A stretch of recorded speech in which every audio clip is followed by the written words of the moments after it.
Today is Sunday, April 21st, and this is another update on my progress beating the S&P 500 along with the Ark Innovation ETF.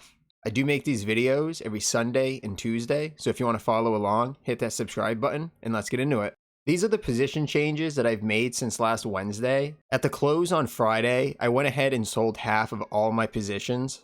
On Wednesday, May 1st, Jerome Powell speaks, and I don't have very much confidence that he's going to say anything that's going to move the market upward. So at this point, I'm going to try to position myself to kind of expect a market decline. So for me, it doesn't make very much sense to be all that invested. At the same time that I sold out of half of all my other positions, I re-entered into PSQ, which is the inverse of the NASDAQ. Before I had put 13% in, but this time I only put 10% in. But the idea is still the same. If the market's going to decline, if I own this, then it's going to ultimately help offset some of my losses from my long positions. If I hadn't sold out of this the other day after only owning it for a day or two, I would be looking a lot better right now. So there is a chance I actually end up owning this right through when Jerome Powell speaks. These are currently all my open positions. Right now everything is in the red except for Yum Brands, which is only up by 0.3%. By selling out of half of these positions on Friday, my biggest current holding other than PSQ is Amazon, and that's only 2.19%. So it definitely looks a lot worse than it is, but I'm definitely not concerned. Right now I only have 33.05% invested in total, with 23.08% being that long and 9.97% of that being short. So the spread between that is only 13.11%. So overall, I'm really not all that much invested. I do have 66.95% sitting in cash, but it looks like I'm going to end up saving that until after Jerome Powell speaks. This is what the SPY chart looks like right now. As you can see, the price is below the 5-day moving average, which is also below the 15-day moving average, which is super bearish.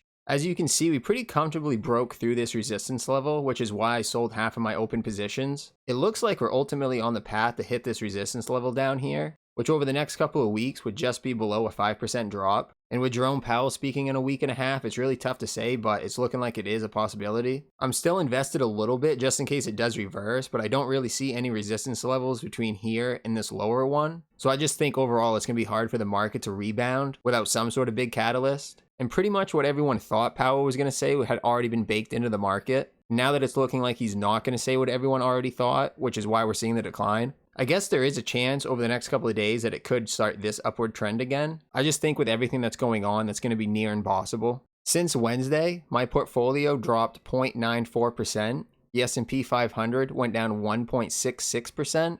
And the Ark Innovation ETF saw a loss of 3.78%, which brings us year to date. My portfolio has a gain of 13.84%. The S&P 500 has a gain of 4.73%, and the Ark Innovation ETF on the year has a loss of 16.83%. That's all I got for today. I do make these videos every Sunday and Tuesday, so if you want to follow along, hit that subscribe button, and I'll catch you on Tuesday.